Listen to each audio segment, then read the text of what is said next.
Je vais repasser sur WooFlash pour les examens, où vraiment la partie, on prend un examen que l'on aurait normalement fait en auditoire ou en salle de classe, et on la passe sur WooFlash donc en distanciel, qui est un examen plus classique.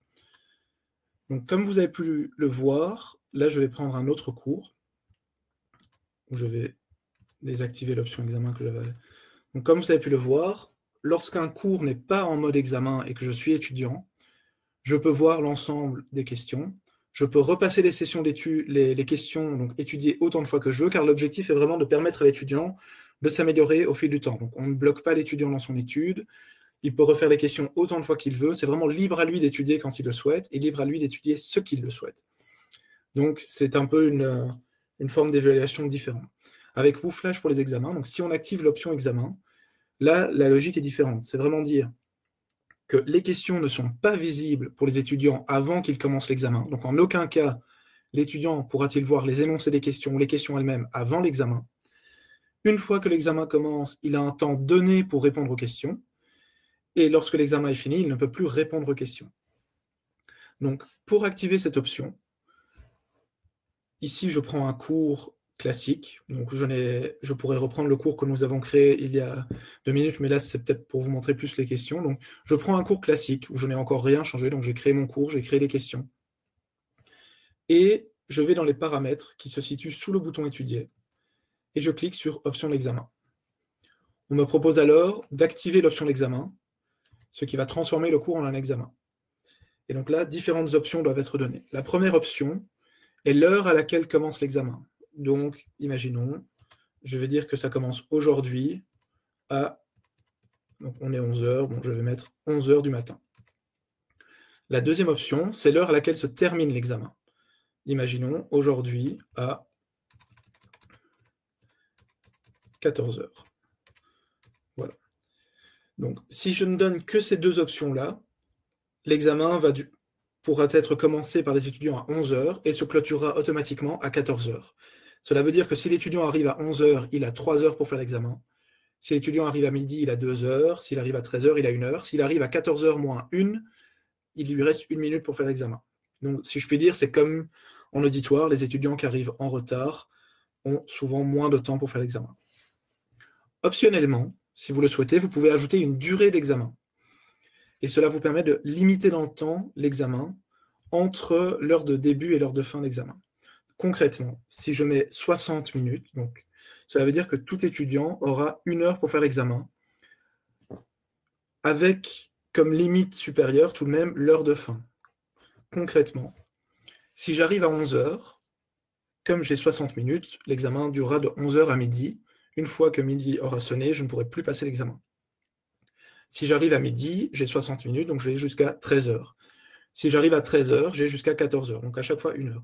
Si maintenant j'arrive à 13h30, donc une demi-heure avant la fin de l'examen, je n'ai pas 60 minutes, mais il me reste que 30 minutes. Donc voilà, c'est la durée, mais quand même limitée à l'heure de fin d'examen.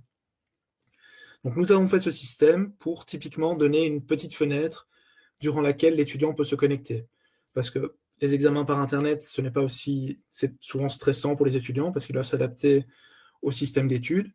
Donc, ce que l'on peut imaginer, c'est que si vous voulez faire un examen de 2 heures pile, donc voilà, donc ce serait de 11h à 13h. Afin de prendre en compte un petit temps de latence dans les connexions, vous pourriez mettre que l'examen peut durer jusqu'à 13h15, mais tout de même le limiter à 120 minutes, donc 2 heures. Donc concrètement, l'étudiant qui arrive à 11h terminera à 13h, l'étudiant qui arrive à 11h15 terminera à 13h15, tout étudiant qui arrivera après 11h15 sera tout de même limité dans le temps.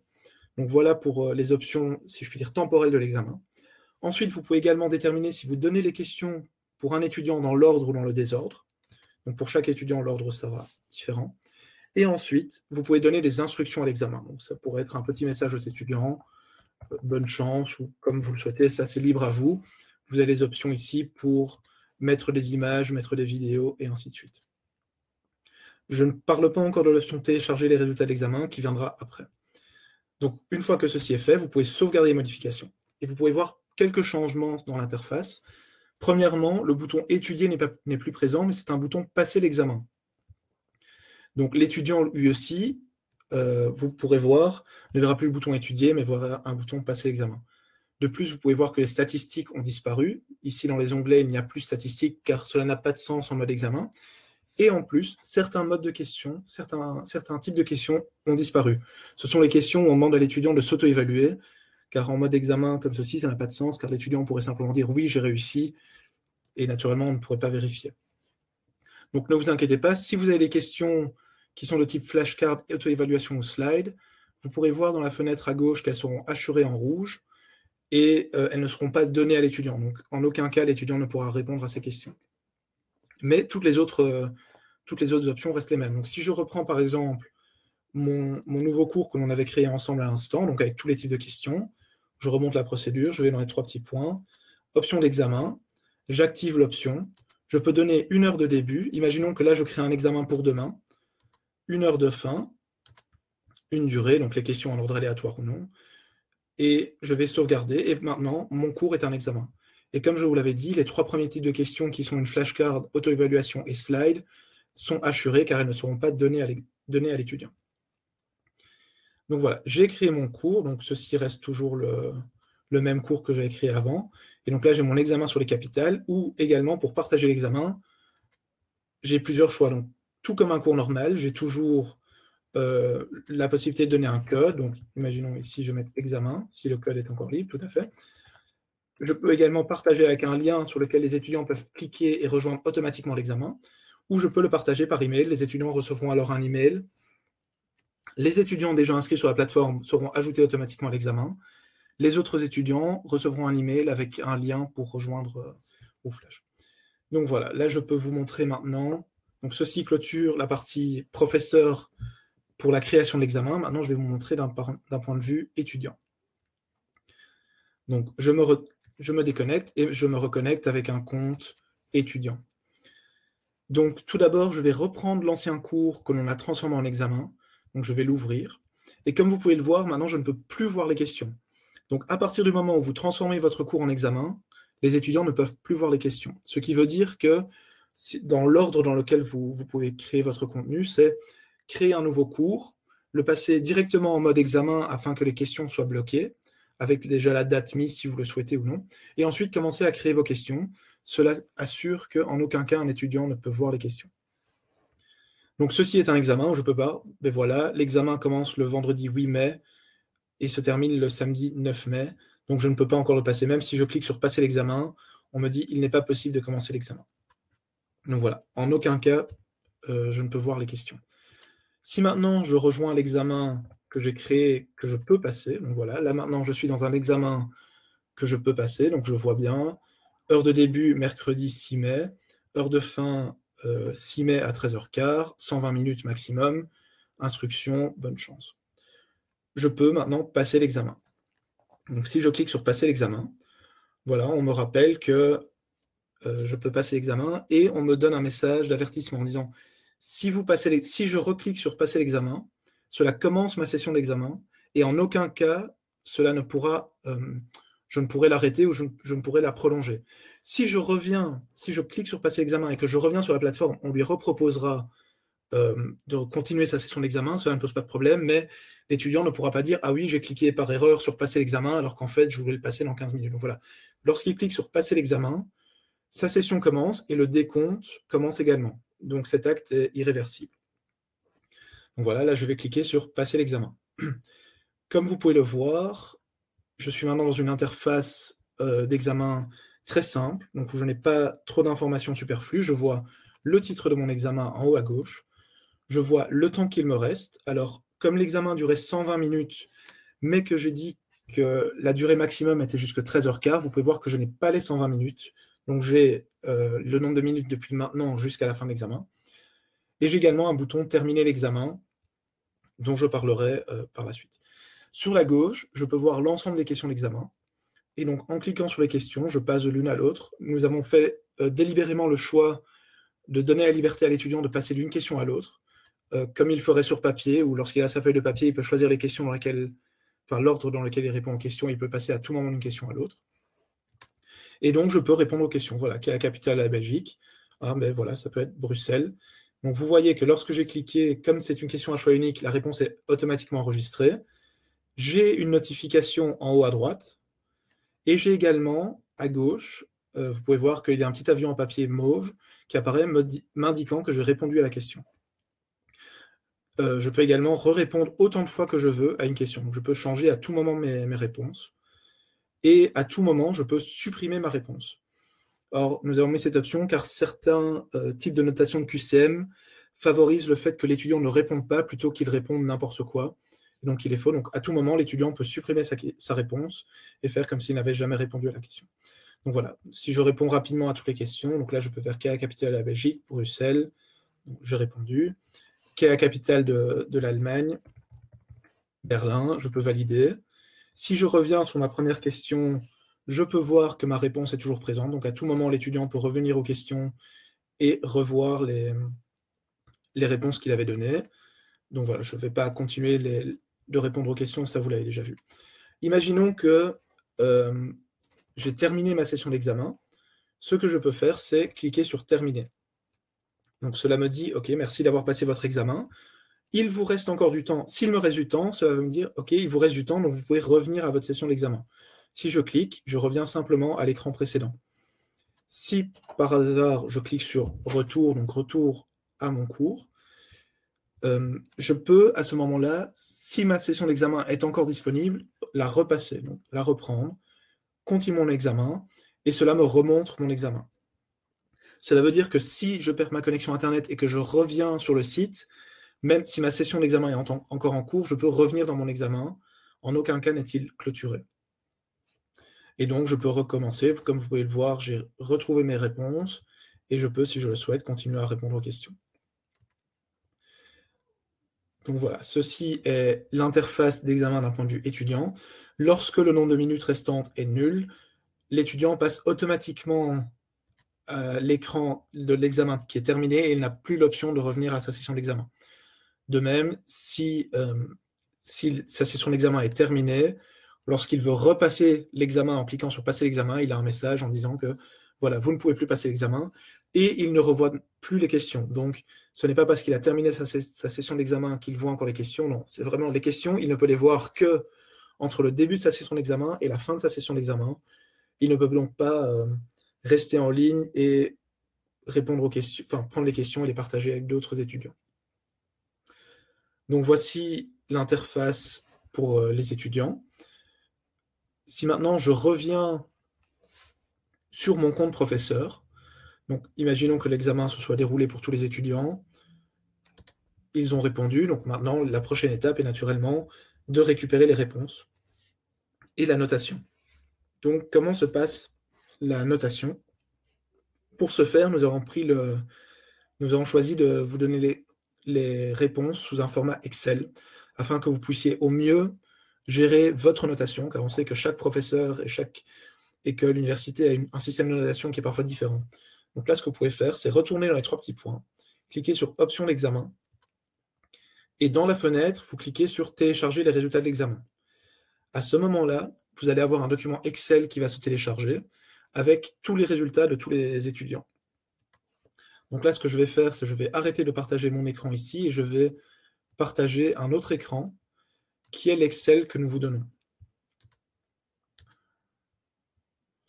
Donc si maintenant je partage, voilà, donc là normalement vous devriez voir un onglet c'est Google Sheet, donc l'équivalent de Microsoft Excel pour Google. Et donc ceci est l'onglet que nous vous donnons, ceci est la feuille de calcul Excel que nous vous donnons. Comme vous pouvez le voir, il y a en bas plusieurs feuilles de calcul. Il y a une feuille de calcul Overview, donc qui est l'aperçu global, une feuille de calcul notation qui vous permet de changer la notation, et ensuite pour chaque question, il y a une feuille de calcul séparée. Donc si je reprends la feuille de calcul de résumé, je peux voir la liste de tous les étudiants. Donc ici, j'ai pris une feuille de calcul avec uniquement moi comme étudiant. Je peux voir un email, donc là je l'ai enlevé car il s'agissait de mon email personnel, mais donc sinon vous pouvez voir l'email qu'a donné l'étudiant. Vous pouvez voir son total en points, et ensuite pour chaque question, un score. Ces scores sont calculés automatiquement, et donc si maintenant je modifie dans une des feuilles de calcul le score d'une question, le total sera recalculé automatiquement, et également en fonction de la pondération. Donc parlons justement de cette pondération. Pour ce faire, je vais dans la feuille de calcul notation.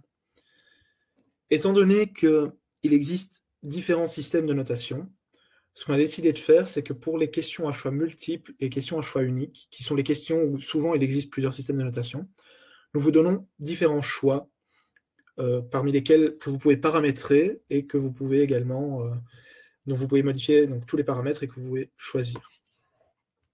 Donc, pour les questions à choix multiples, nous avons inclus 3 systèmes de notation. Le système binaire par déviation et une table par choix. Donc, je m'explique. Le système binaire est le système peut-être le plus simple. Donc, c'est le système où l'étudiant a soit correct s'il a bien choisi tous les choix corrects, ou s'il a fait la moindre faute, il a faux. Typiquement, la question où quelles sont les capitales, il y avait Paris, Berlin, Bordeaux, Venise. S'il a choisi que Paris ou Berlin, mais qu'il n'a pas choisi l'autre capitale, il a faux, car il a mal répondu, car il y a un choix qui était correct qu'il n'a pas répondu. Donc, disons, c'est vraiment le choix, soit tout correct, soit il a faux. Et là, vous pouvez dire, ben voilà, s'il a tout correct, il a par exemple 2 points. Donc, j'ai changé la case. S'il a faux, il a -1. Et s'il n'a pas répondu, il a 0. Donc, c'est ce cas où il vaut mieux ne pas répondre que de répondre. Ou bien, vous pouvez dire, s'il a répondu correctement, il a 1 point. S'il a mal répondu, il a 0. Et s'il n'a pas répondu, il a 0. Donc, voilà. Si je change, si donc j'ai donné 2, et que je reviens au système, vous pouvez voir que la question 2 a changé de notation. Ici, j'ai bien 2. Je vais revenir, je vais refaire l'opération. Si là, je mets 3 pour une réponse correcte, vous pouvez voir que la question 3 a maintenant 3 points. Donc, tous les points sont calculés automatiquement. Vous ne devez rien changer, mis à part les notations. Ensuite, nous avons un système par déviation. Donc là, imaginons une question à choix multiple où il y a 4 propositions et 2 correctes. Si l'étudiant a bien sélectionné les 2 propositions correctes et n'a pas sélectionné les 2 propositions incorrectes, il a tous les choix qui sont corrects, il a 0 déviation. Il a donc 1 point. S'il a une proposition qui est fausse, il a une déviation, et donc vous pouvez lui donner par exemple 0,8 sur 1. S'il a 2 déviations, 0,2, et ainsi de suite. Donc cela marche également pour plus de propositions, mais nous limitons à 3 déviations possibles. Et finalement, nous avons la table, qui est peut-être le système de notation le plus flexible, donc en fonction de vos besoins, où là, on dit, ben voilà, pour chaque proposition, en fait, on donne des points séparément. Donc, pour chaque proposition, on s'attend, par exemple, à avoir une réponse vraie, et l'étudiant a répondu vrai, alors on lui donne 1 point.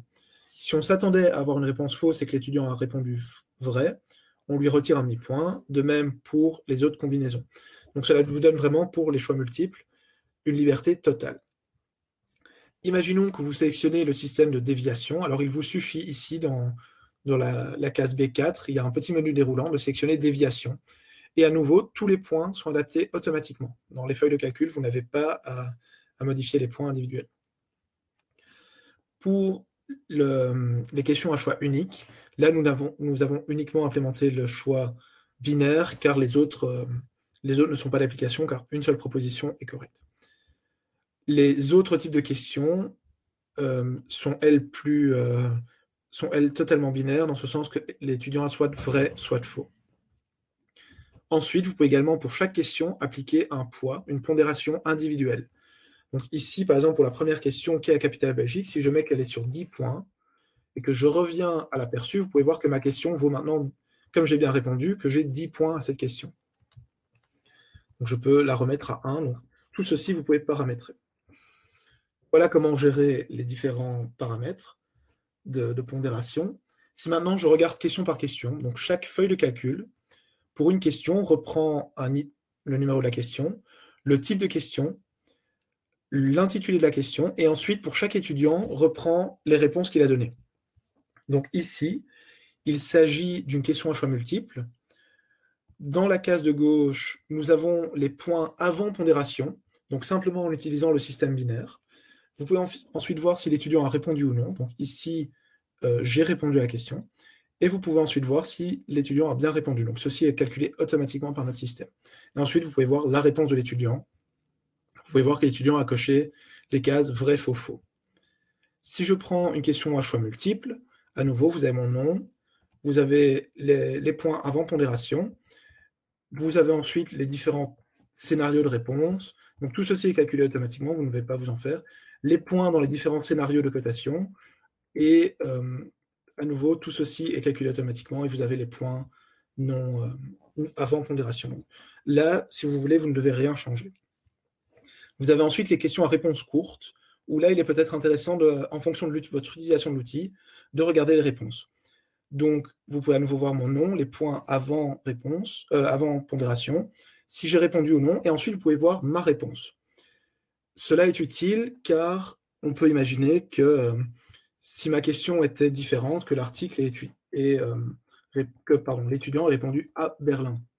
Notre système va considérer que la réponse est fausse car vous avez rentré comme réponse correcte Berlin, mais naturellement, l'étudiant, lui, devrait en théorie avoir juste. Donc vous pouvez, si vous voyez ceci et que notre système avait dit qu'il avait faux, vous pouvez manuellement dire « Ah ben non, au final, il avait vrai », et donc manuellement entrer le fait qu'il a un point. Un autre cas d'usage est de ne pas donner de réponse correcte à une question à réponse courte, et en fait de laisser la liberté à l'étudiant de donner lui-même une réponse. Donc, par exemple, si vous voulez des phrases un peu plus développées, ou si vous attendez une question plus longue que notre système ne peut pas corriger automatiquement, vous pourriez laisser comme réponse correcte simplement une réponse vide.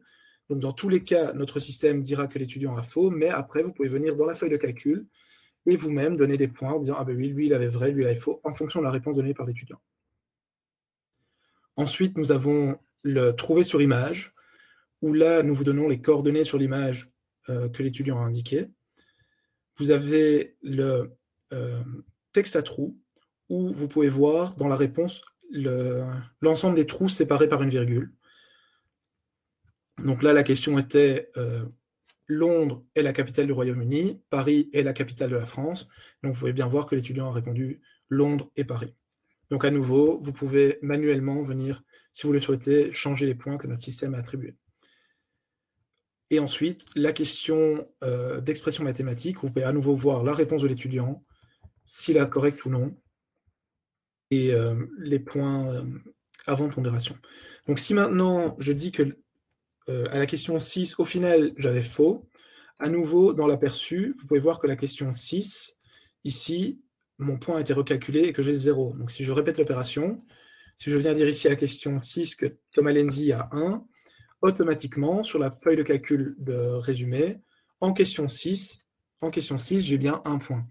Donc, lorsque vous changez une notation dans une des feuilles, automatiquement, la notation est mise à jour sur la page de résumé. Donc, ceci conclut l'aperçu pour la validation de l'examen, le système de notation et de points de l'examen. Donc, je propose qu'on passe aux questions. J'imagine que vous en avez.